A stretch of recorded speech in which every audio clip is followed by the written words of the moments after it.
And we are live once again. It is another Wednesday night CAV HQ with CAV Boss and James. So hopefully everybody's having a good night. My voice is about shot, so please bear with me. It's because of James. John's been busy. He had me screaming earlier. Yep. So we have a little pre-show conversation in which I do my best to, get him right, get the energy up for the show. It's like a bear. You got to prod it before the customers show up. He's the fluffer. I'm not sure I choose that word, but okay. It has many different meanings. Yeah, and I know which one you mean. No, not at all. Oh, yeah. I don't know. No, not you. I don't John. swing that way. It's all right. So, well, that sets the tone for the whole show tonight. But we're chuckling. We are. Right? No more we grumpy. are. I was grumpy. Now I'm not grumpy. So, but been a busy week. Lots of stuff going on here. We're still working on getting all of our dual cast stuff put together and the systems put in. If you turned in on my Train Tuesday show last night, I kind of previewed a MDF dropship that I'm working on, the Rocks Badger. I've been working on that again today. I thought I was going to get it on the laser cutter this evening, but it didn't work out. So tomorrow I'll be cutting the first one to test fit it, and then if everything goes well, I'll finish detailing it, and we'll be moving along there. What have you been working on, James? What'd you paint Monday night?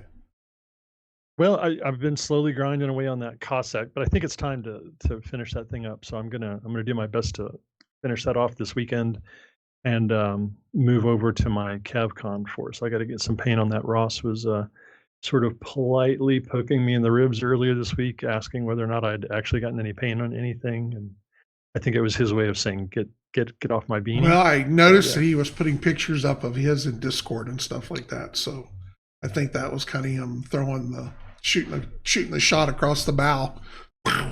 He does that. He does that. But all right. So a tiny little background about Ross. Ross is an art teacher, and so I have this image of him sitting back in the middle of his class painting miniatures with his feet up on his desk like 8 hours a day, basically. So yeah, the fact that he's faster and gets more done than me is it's okay. Yeah. Well, I'm sure that the being able to stay at home and Zoom call everything helps even more. So, yeah. Mr. Hines, why is your screen black? Don't worry, I'm watching you kids. Get back to doing some art. Draw, damn it, draw. Now I see him. I see Ross with a whip. Make art. Yeah, because I actually got my Templars out that I had at the last virtual CavCon. I was going to try to finish them up and add them out and flesh them up a little bit. So I got them out, but that's as far as I've got. So you've been busy with that drop ship. I am. That thing's kind of taking a life of its own. So, but the worst part about it is when you're designing these, it's a whole different way of having to think to get everything to fit and to go together. So by technicality, probably since between now and Sunday, I've probably designed 6 drop ships.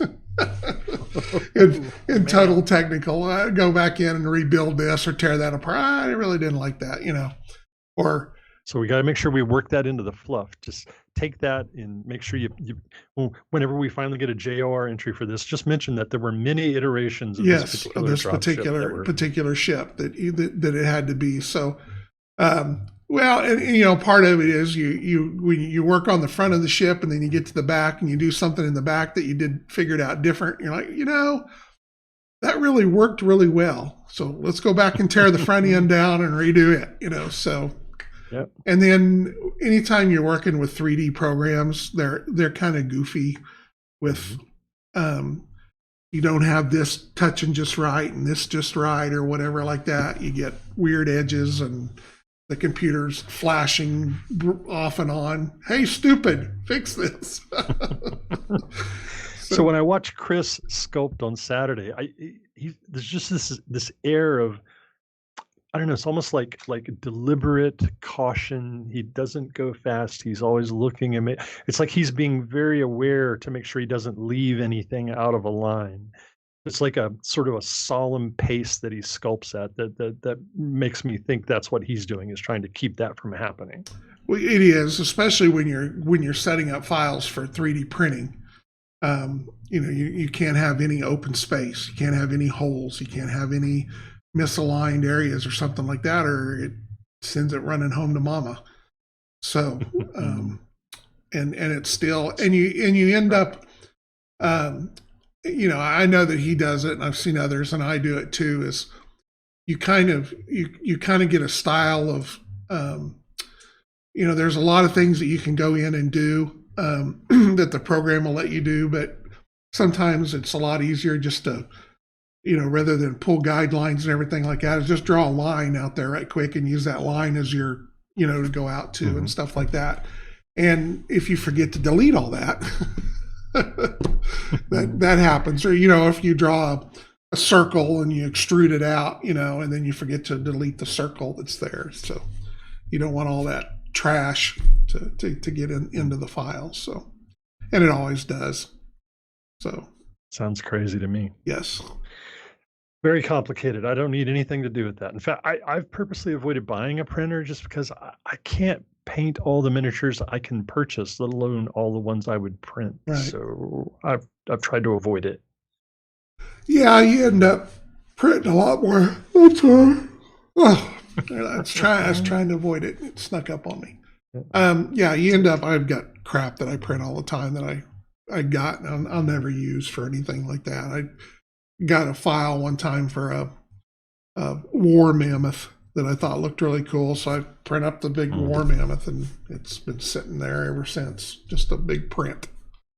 So, because I don't have time, because I'd love to get back into fantasy gaming and war gaming and stuff like that. And I just don't have time for it. So, too many projects. Busy. Yep. Everything's all projects. The time. Stargrave. I'm sorry, did I say that out loud? Yeah, well, he's kind of running behind on that, I think. So, it'll get here when it gets here. I thought I won't be done painting miniatures anyway. Right. So well, to me, my thought was I've read some of the background and the history of what he's thinking with it, which didn't really excite me.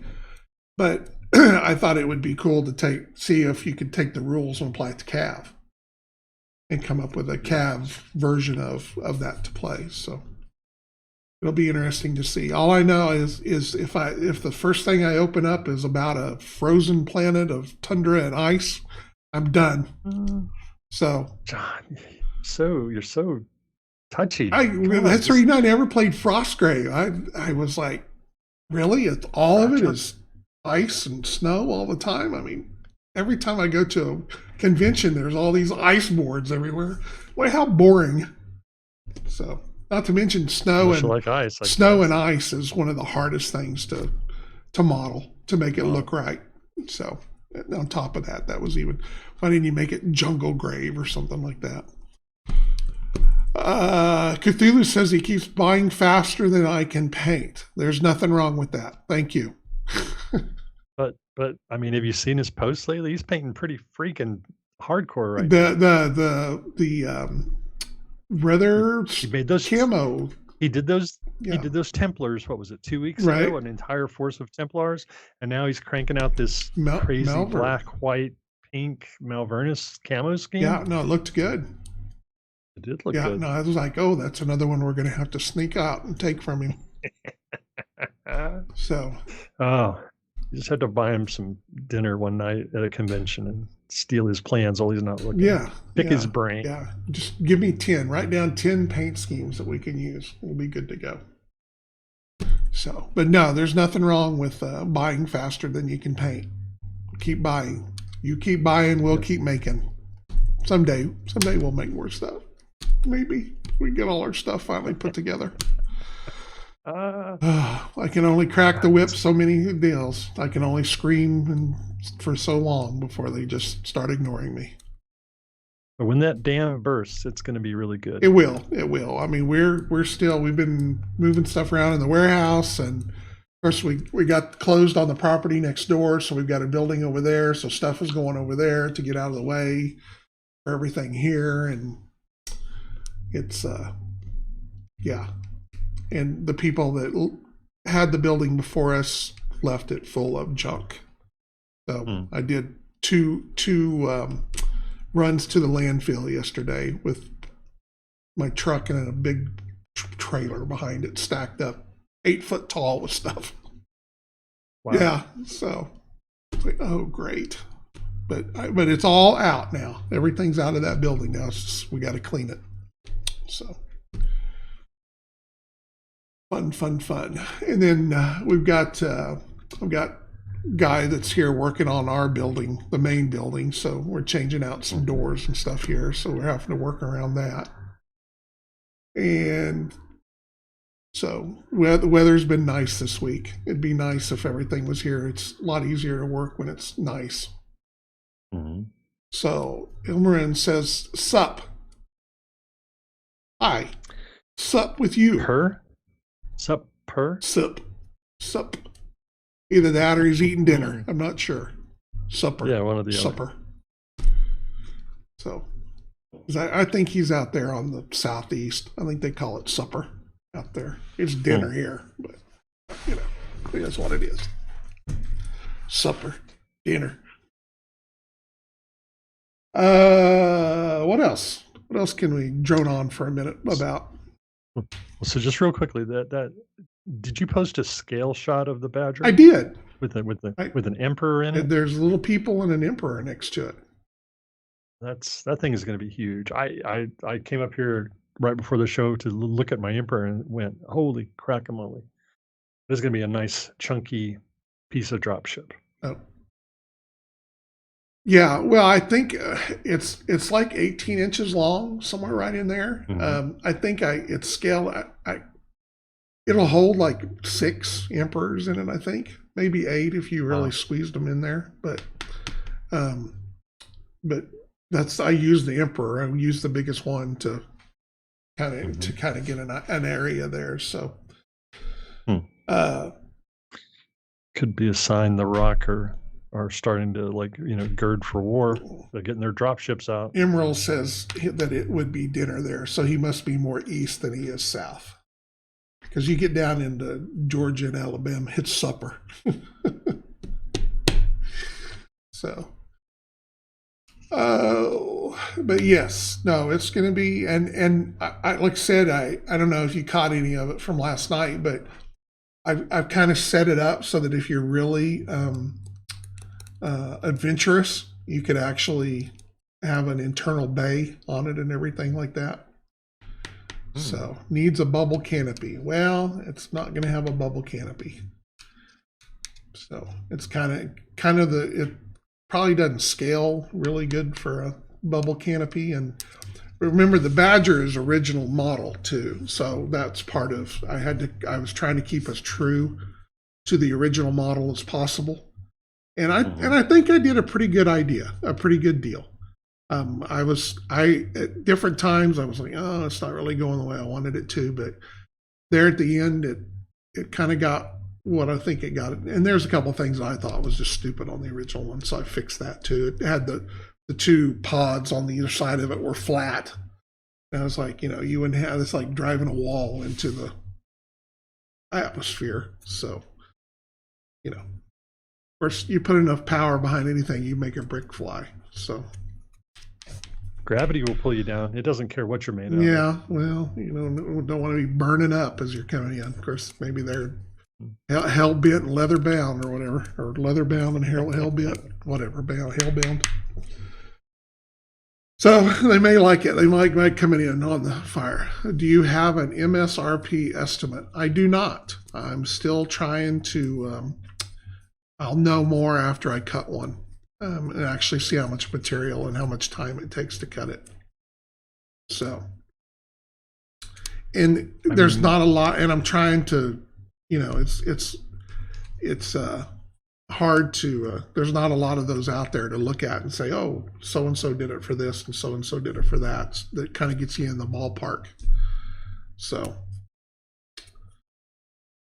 hopefully, like I said, it won't be like kidney expensive, but it's going to be more than a cup of coffee. So More than a cup of coffee. Yeah. Now, the nice thing too that helps with these is generally this kind of stuff we don't sell through retail. The retailers don't have any desire to it. So that helps a whole lot with margin there. So, because when you make it available for a retailer, you have to discount it so that they have the ability to sell it and make something off of it. So you cut the retailer out of it, it makes a big difference in final price. So that helps immensely. That's basically why you can still get some metal miniatures for $11, $12, $13, just because they don't sell through retail anymore. So they do enough direct that they don't have to take into that price estimate. So, did you make any money off the stock exchange with all the stuff? Did you get in on that at all? You talking to me? Yeah, with GameStop, or did you do any of that? No. I that's just another game that I don't have time to become really good at. It's take it out there and throw your money in a fire. It's you have about as much chance of doubling it doing that than anything. But it's fun to watch it. It's fun to read. Mark Cuban had some interesting things to say today that I thought was pretty interesting. But so we'll see. We'll see how it goes. I think that there's going to be some big changes over it by the time they're all done with it. So I'm not quite sure how you can turn the tap off and not let people buy stock anymore just because it's going crazy. I worked at GS for 10 years. Nah, I'm good. GameStop? Where I worked at GameStop for 10 years. Nah, I'm good. I'll just stick to my 401k. Yes, that's much safer in the long term. So, yep. But I know some people that's made some money, and I know some people that lost some money. So, because really that kind of stuff is basically a pyramid scheme. So it's the people that get in at the very end are the ones that lose all their money. So anyway, moving on. I had a friend, I was trying to think. It's been years and years ago, but he was a programmer that worked at GameStop's corporate office that did stuff for them way back in the day. All right. Well, what's next? Where are we at here? It's 20 after. God, it seems like we've been talking for 5 hours. Okay. That feels like a bad thing. No, it's okay. It's just been a long day. I got a very early start. So the kids started college back this week, and they count on their father to wake them up in the morning still. I'm like, set your freaking alarms. I don't want to get up that early. Oh, please, Dad, I can't afford to be late. Good grief. Yeah, so we'll get that. Hopefully in a week or two they'll get back into. I mean, they haven't gone to school for 2 months, 2.5 months, 3 months. Well, since been off for a long time. Like the week before Thanksgiving or whatever, they've been off, and they've been. And they can't go nowhere. So playing games all night and sleep until noon. It's coming back to get them. So, and guess who pays for it? Double time, both in cash and the fact that I don't get enough sleep. You poor man. I know. I figure I figure that makes everybody feel better when they buy stuff from me. They go, "Oh, that guy, he's such a sorry human being. We got to do something for him. Throw him a bone." Yeah. All right. So you're ready to answer some questions about about wild I am. fluff speculations? I did want to bring up too that we should have a lot more information next week for CavCon. So be Good. on the lookout for that. We'll start getting the list out and the events and um, the kind of what we're doing with the painting contest, the painting show off, and things like that. So make sure you start working on stuff. Don't wait till the last week before the show. Right now you have almost 2 months to paint something for the show. So there should be no reason that you guys don't get something painted. Absolutely. Yeah. I agree. We want lots of stuff to just all you got to do is do pictures, and we want to see a lot of stuff. So some of you are doing much better than others. All right. So James earlier, he wanted to know if he could ask some questions about background stuff. We've talked a little bit about it before, but he's kind of going down a rabbit hole that we haven't really gone down before. That hasn't been a lot of thought. It was left kind of vague so that we could change or do whatever we needed down the road. So he's going to have some stuff. He's going to ask some questions. I'm going to kind of throw some thoughts and ideas out there. I may take a few notes, but take anything that is said with a grain of salt. It may come to bear and it may not, but we'll try to be as close as we can. By which John means he will try and be as close as he can. Yes. So over on Discord this week has been very active. We got some new members over there that are just they're just awesome. They want to talk. They want to know stuff. They want to know about the fluff. And so it got me to just thinking kind of casually in my free time, and I got to thinking about the Adenese and the Almirethil Civil War, which is kind of where the go ahead. Sorry, I said okay, but just though I mentioned about the Discord and stuff like that. We had the birthday bash deal that I did in December because my birthday's in December, and then I extended it for January. Very successful. So lots of rule books went out over the last 2 months, and I think that ended Monday or whatever. But so that may be why you're seeing some of that, because we had lots and lots of rule books go out. So okay, there were a couple of people specifically mentioned that they took advantage of the birthday special. Yep. So you're probably right. The CAV timeline, to the best of my knowledge, at least the information I have available, starts with the the Adenese Civil War. Yes. Before Almirethil existed.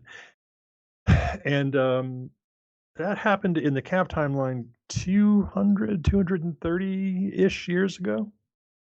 So I got to thinking, what sort of modern analog do we have for that kind of event, and how do the nations that participated in that event interact now? And so the first thing that popped up in my head was the American Civil War. I mean, that's been about 250 years. Right. Great Britain and or England, whatever they were called back then, and America fought a war. Wasn't a civil war, of course, but it was a war, a very hard fought war at the time. And now, 200 plus years later, they get along just fine for the most part. I mean, as far as nations, they're pretty much best friends. Right. And so I thought to myself, okay, how does that map onto the CAV universe? I mean, I've looked through all the fluff that it's available to me, and I don't really see, after the Adenese Civil War, I don't see anything that talks about the Almirethil and the Adenese fighting each other. They're not geographically close to each other.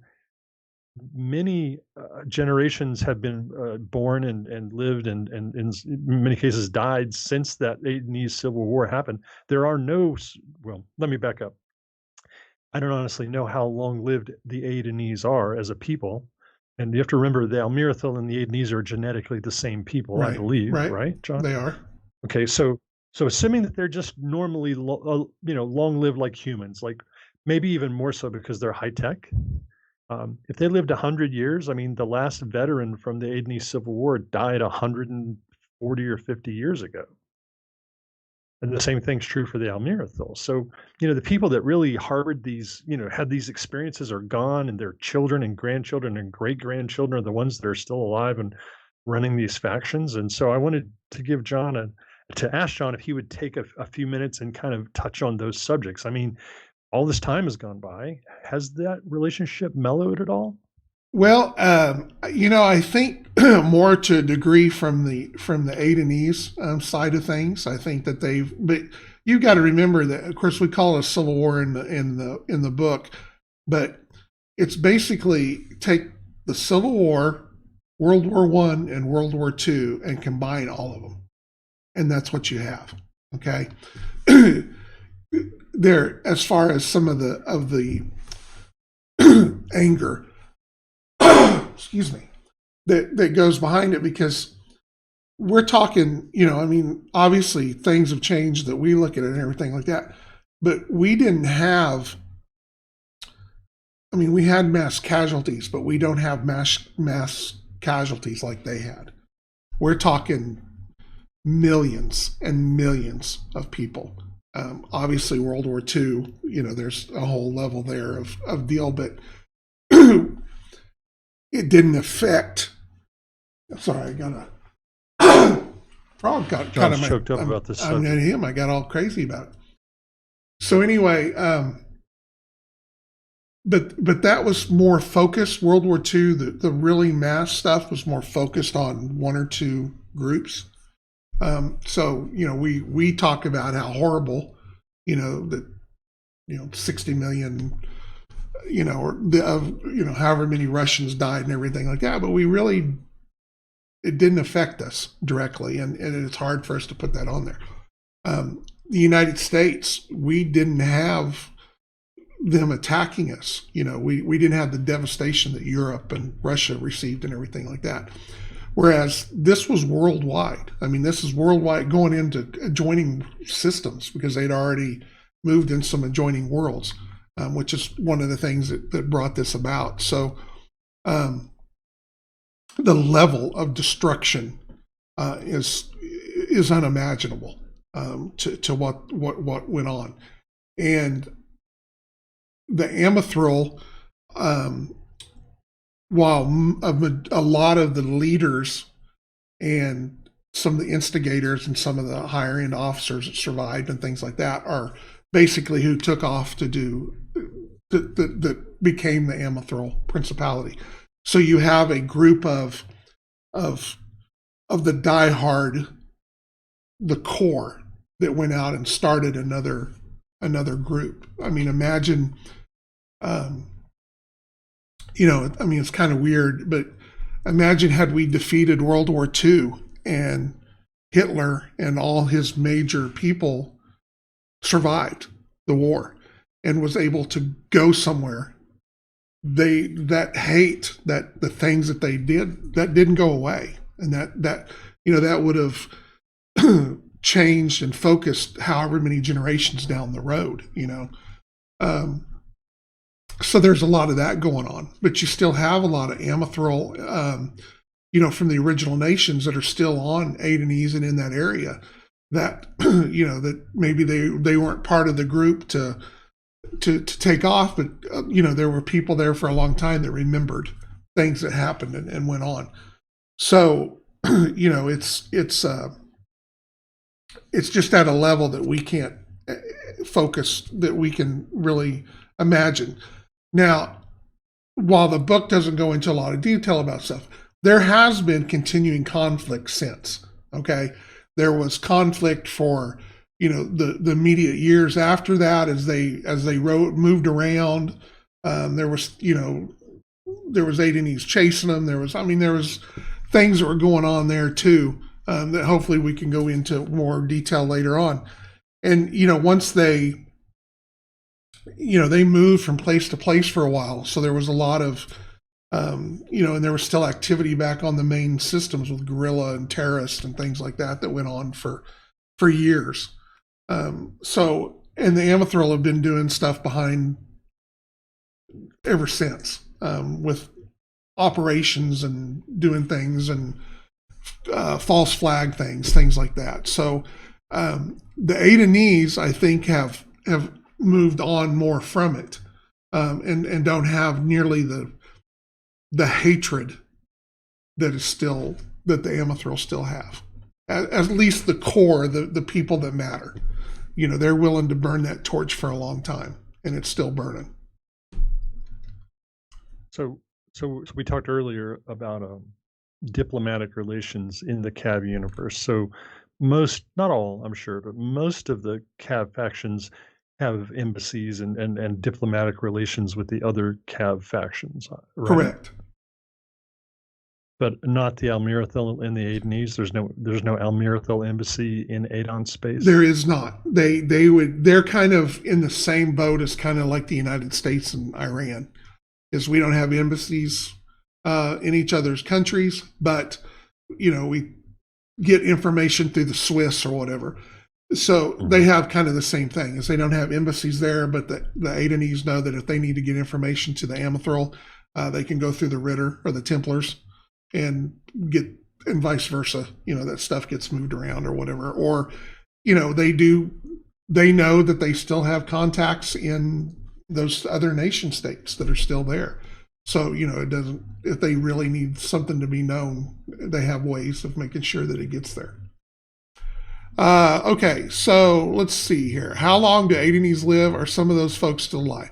I don't think so. We haven't really gone into the deal. We were kind of talking about that earlier. The Adenese, and by default the Amithril, are probably a little longer lived than humans are. They're, with their technology being a little higher, they probably have a little more of there. But I would not think that there would be any that are still alive that participated in the original civil wars. Does NATO recognize the Amithril as a nation state? NATO wouldn't really have anything to do with that because they're more of the military arm and listen to the civilian side of things. But as far as the civilian side of deals or whatever like that, they don't have any official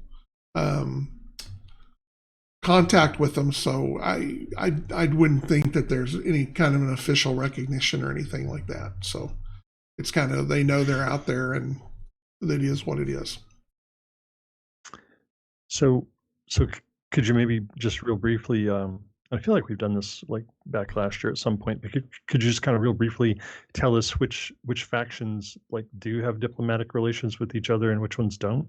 Well, the Malvernans, the Ritter, the Adenese, the Templars, and the humans all interchange. They all have between one another and stuff like that. There's no direct embassies between the Rock and anybody like that. But again, there are ways that the Rock have to get the word or get word out to somebody or stuff like that. So there's no official embassies there that the Rock don't care. If they want to talk to you, they'll just come and kill you. And they just don't like to have people on their worlds that they just soon kill. Very bloodthirsty. Do the houses that the Separatists came from claim the descendants? Yes and no. There is, officially and unofficially even. That goes on. There's some of them that, some of the more hardcore, the people that would have been related to Hitler, the first thing that they did was change their last name from Hitler, So, there's a lot of that too, that, officially some of the houses, some of the families have changed and, disconnected themselves from that particular deal, but there's still a lot of under the table stuff that goes on. So I think there's an example in the Adenese section that talks about some pilot who has I can't think of the names of the principalities, but is basically from one of those two seceding principalities who actually became popular recently, in the context of the fluff, right? There's a little blurb in one of the units that talks about some pilot who has these connections, but who also is in some reality TV show and became popular. Yeah, I don't remember if they're that part of it, but they are in they're in Double Trouble is which unit that is. The happy face with the in the head. Yeah. And they're from one of the houses from one of the nation states that broke off. So it's hard to say how I get in trouble there because they're not houses. They're individual nation states that make up the Adenese overall confederation. There are houses within each nation state, so they're very familial contacts and groupings and things that they stay with and go together there. So I kind of almost maybe 14th century Italy is kind of a good example of how they kind of with the families, with the way that they work between each other and do things. So earlier, when you were outlining the diplomatic relations, I don't think you mentioned Almirethal. I'm really curious to know which other factions exchange embassies with Almirethal. Well, Amerithal right now has embassies with the Ritter and the Templars, and that's probably the only two that they're out of that those three are kind of mixing. So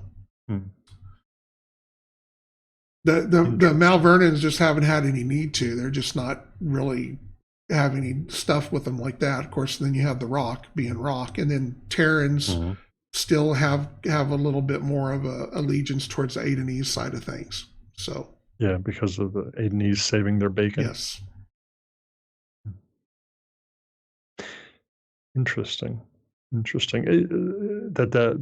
interesting to me that 100 and I mean it's really more than that. It's really more like 200-year-old civil war is influencing modern politics with a faction that wasn't involved. So it's like the Terrans won't cozy up to the Almirethal because there's still this perceived animosity between those two factions.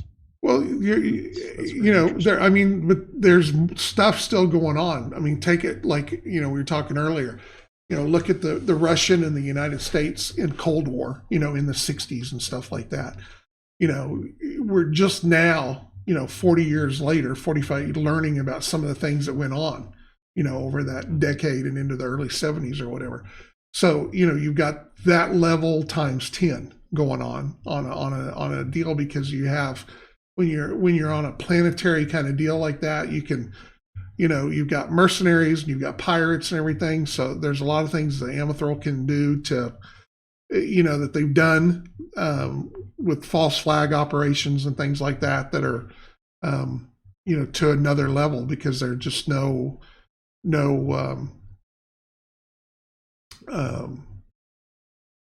way to tie it into or whatever. So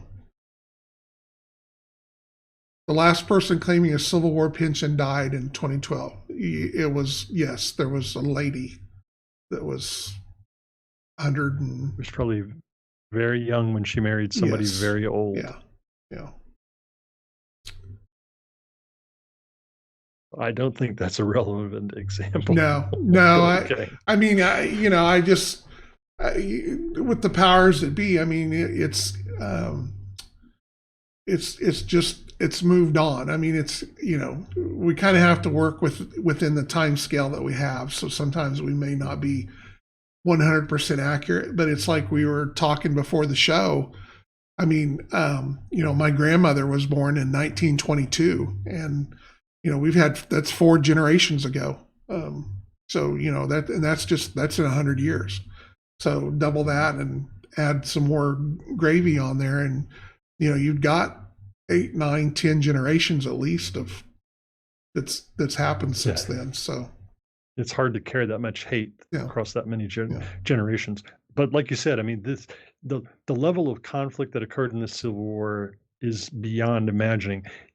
When I was first working on that little timeline that I made up and posted in Discord, I asked you a bunch of questions, and I didn't really get it from reading it, but you pointed it out, was that the Adenese almost destroyed themselves as a race during the course of this Civil War. They almost stopped being a star-faring race. Well, yeah, I mean they almost cracked their world. I mean, this is the kind of weapons that are being used and things that were going on. I mean, there was just a level of destruction that we just can't imagine that went on, and really the most of your survivors came from other worlds, because of the level of the biological, the chemical, just the things that went on the home planet was. I mean, these It was guys, brutal. these guys burned oceans. I mean, it's just, yeah. Hmm. So Interesting. So tangentially related, like I'm gonna bring this back around to this discussion, but so we've talked about AI in CAV, uh-huh. right? And there are like four or so different levels of AI, from like the tiny things that fly guided missiles to things that manage like economies for entire planets. Right. Is it possible? Remember, this is science fiction. Is it possible that you could take like the mind of somebody and put it in an AI? Is CAV that kind of place? There's lots of cyberpunk stories where those kind of things happen. Is that even a possibility? I think that there's probably a level of where they can jack in, with virtual reality and things like that. I don't know that it's to the level of um, taking your brain out of somebody and putting it into somebody else or something like that, or putting it into a vat and and having contact with it or whatever. But yeah, there is a level of interactivity there, from people being able to plug in and to jack in and be, they're able to. I guess a good. I mean, probably a good example would be something like a Shadowrun or something like that. Is you have the ability to plug in and run programs and stuff based upon whatever you're hooked up to or whatever, and and that's all presented to you virtually in your head. Everything is a representation of something for you to understand it and control it.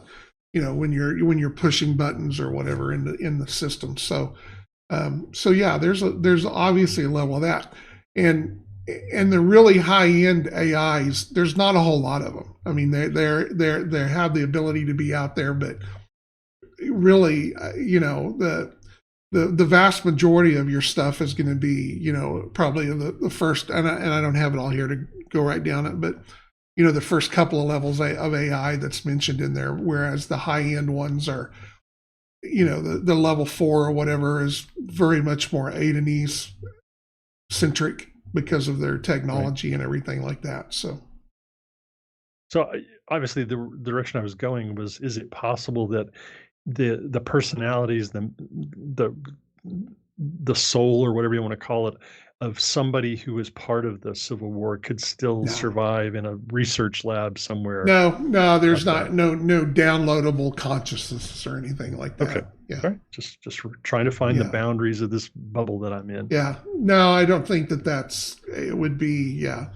There's a whole, Okay. I know that's a big science fiction trope and everything like that, but I don't really see that in the CAV universe, that there's people being downloaded onto a hard drive. So, Okay. Not a problem. yeah.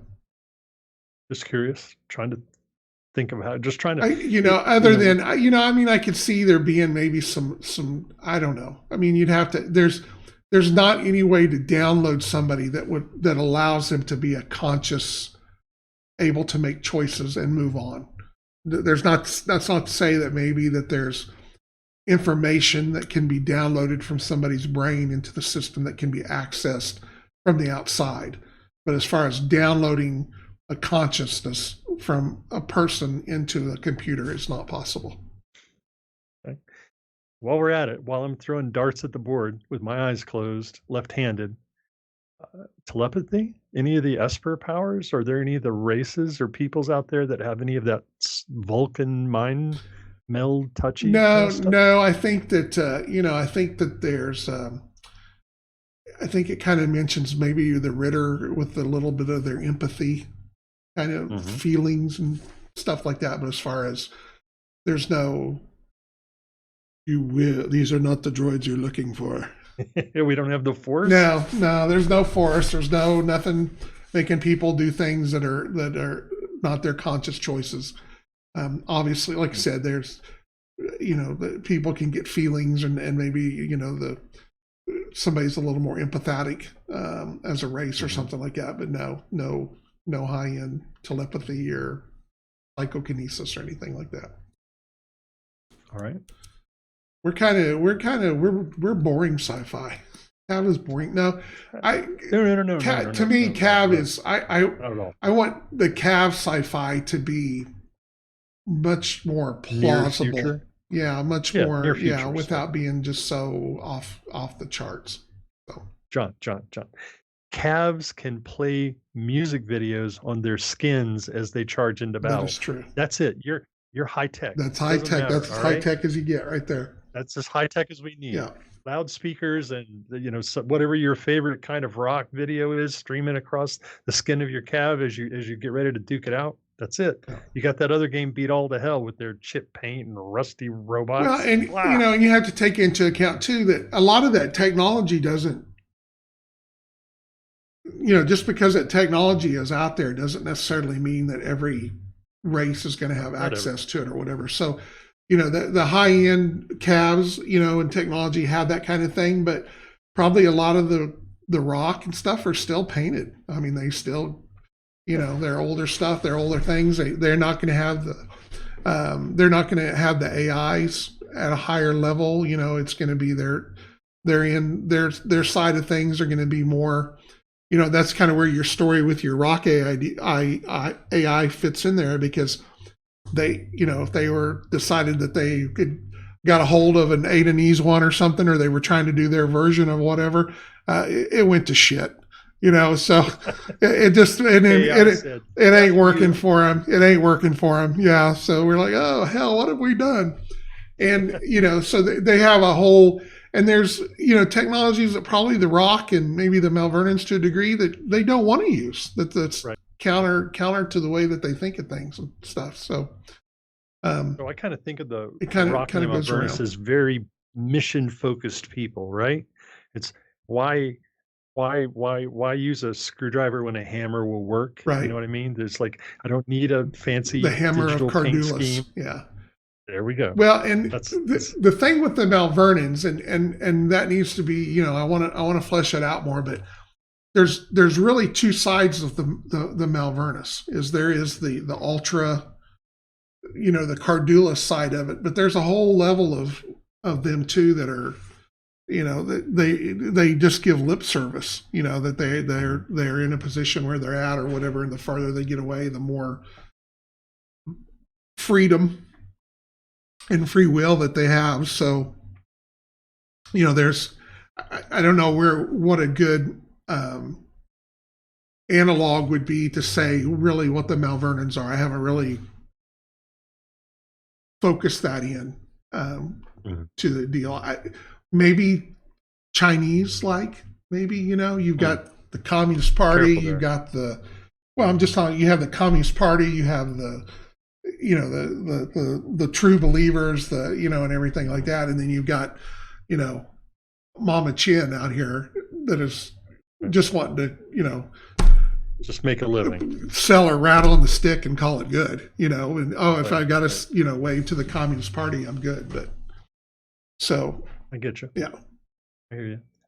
So if I could wave a magical wand from Harry Potterville and make anything happen I wanted, I tell you what I would love to see. Okay. I would love to see us get a really good writer who could then write a continuing series about a mercenary company that had one of each of the factions, just so we could explore and get an inside look at what that might be like.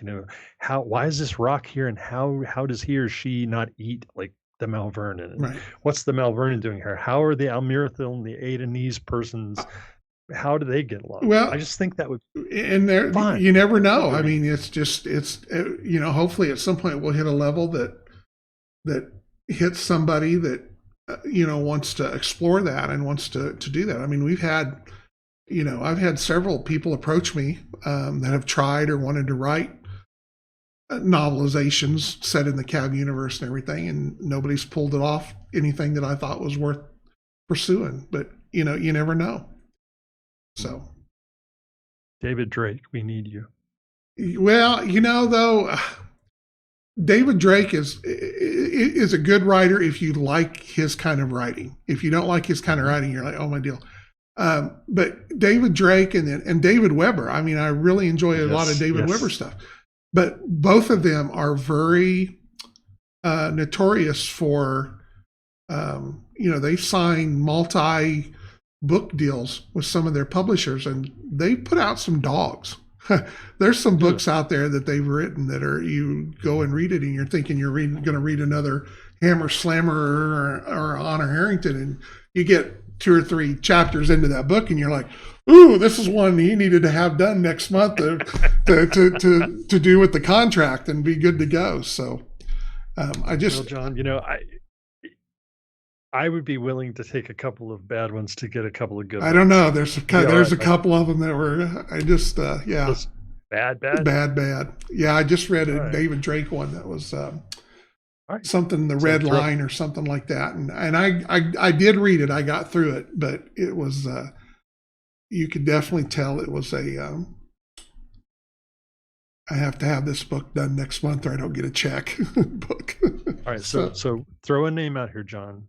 You get to pick anybody from recent memory, passed away, not passed away. Who's the author that's writing your CAV book?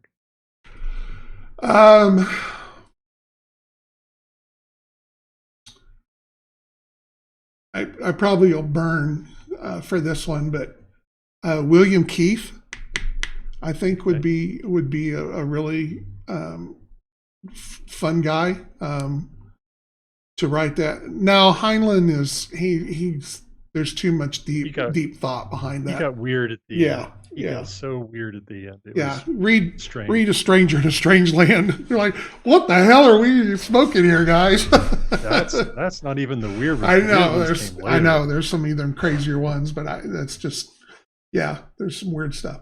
But you know, and that's just like, you know, Frank Herbert that did Dune, you know. I liked the first Dune, the second one there, and then it the God Emperor and everything. Yeah, it just got really weird too. They became an acquired taste after a while. Yes, yeah, but the first one was great.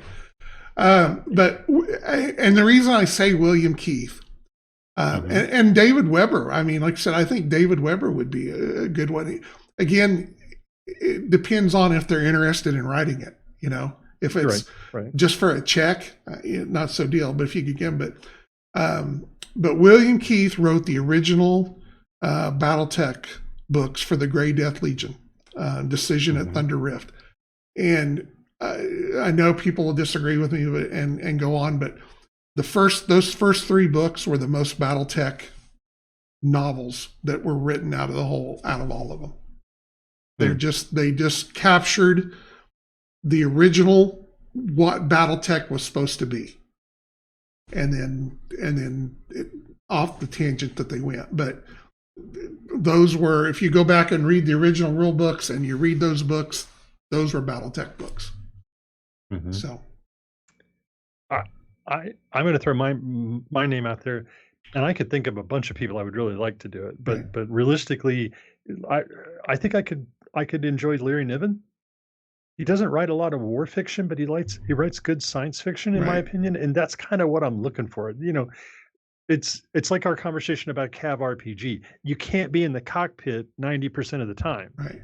The story's got to happen outside of the battle, right? And I think Larry Niven could do a really good job with sort of space mystery, space adventure, space exploration. I think John Ringo is a good one too. That would be, he did the.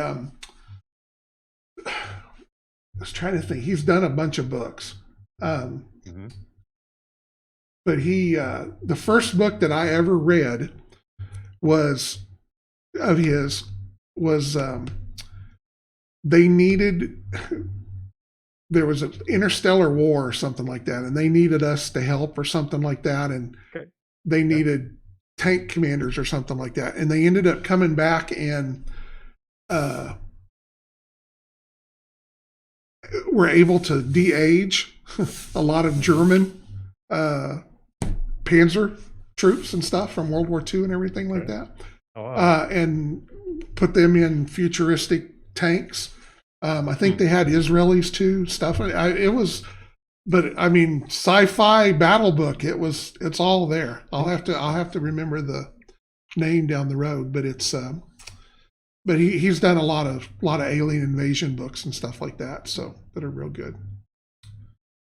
So that being said, look, just the very last thing I want to throw out there about this subject is, of course, who you really want is Tolkien, because what he'll do is he'll take your story and he'll write on it for 50 Yes, years, and you'll have so much material, yes, you can just go look at all the you'll different you'll be pages and drowned stuff in like it. that. So, well, there's probably I don't have 50 years worth of it, but I've probably got 5 or 6 years worth of notebooks and stuff like that. Mm. It needs major organization, but there's just a lot of stuff that comes up, and there's it's like when we have these conversations, or when you're up or something like that, or after a convention, things that come up. I make notes and put in there, and at some point try to get back to them, but I forget 2/3 of stuff that we come up with just because wasn't able to get it on paper before I moved on. So That's what YouTube is for. yeah, that's when we have these I videos. We can come back to these videos. What did I say in that video? Let me go back and check that. So, or why the hell did I say that dumb thing in the vid? Oh what was man, I thinking at the time? So getting close to time, it Mister. is. We've got 4 minutes left. What would the audience like us to? You got questions? I know I say that at the end of every show, and nobody never asks questions. So we can only hope. What's the airspeed velocity of an unladen hedgehog? Not very fast. Come on, That no. is that is the flying brick. That is proof that you can make a brick fly. So now I got to convert a badger into a giant hedgehog, right? Yeah. Hedgehog would actually be an easy model to do an MDF model of. Yes, it would. It's nice and It's square. practically already Yeah, done. it's a nice blocky square. It's an easy one to do. And that's the reason I went with the Badger. The Badger's suffers from a lot of that squareness. So it made for a really good, easy or easier way to do it. I mean, I could do a broadsword in MDF, but the number of pieces and the way that would be put together would be scary. Be strange. Yeah, and the Badger's bad enough. I was trying to keep the pieces down to a minimum, and I was looking at that sheet of all. I'm like, oh my gosh.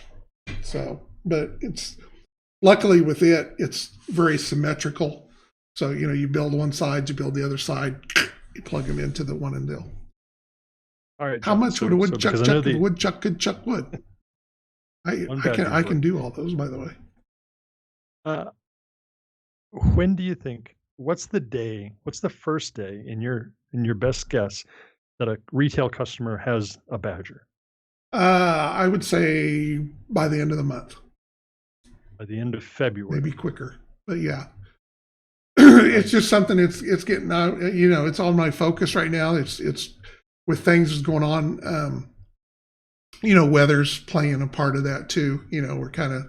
We have had nicer days here the last couple of days, but a lot of that was directed towards it was really, really cold. And it's going to get cold again. And that's an easy one to sit in the nice warm office and work on.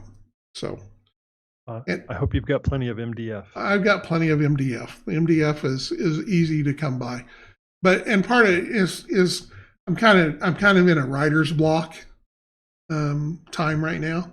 We've been just hammering so hard with the Flashpoint and paint schemes and working on the JOR and stuff like that. And it's just after 12 hours and day after day after day, I need something to change focus a little bit to kind of recharge the batteries. So, and there's so much going on with the dual cast, trying to get ready for that. And it's just, there's just not enough stuff going on in the days.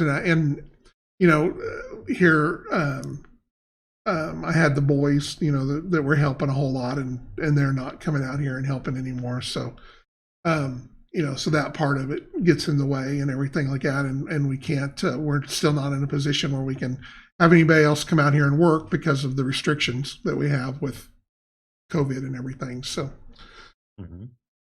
hopefully I'll get the winning lottery numbers tonight.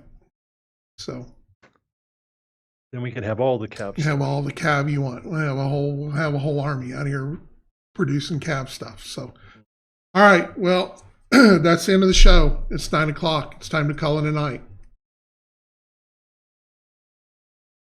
Good night. Anything else? Anybody? How much wood could a woodchuck chuck? A woodchuck could chuck wood. All right. Well, I guess I will talk to you all later. I'll get some stuff up here and over the next couple of days after I get the test fit together, and that'll make there'll probably have to be a few adjustments made because you get kind of snowblind looking at that stuff over and over, but hopefully I caught most of it. So paint, everybody paint some. You only have to have one mini. Paint one mini as nice as you can so that we have lots of stuff to show for the paint thing for virtual con where people can go to and see all that thing. We'll get them all in one area. So be lots of fun, and we'll go from there. So just keep the faith, brother. All right. All right. Take care. Good night. Everybody take care. Good night.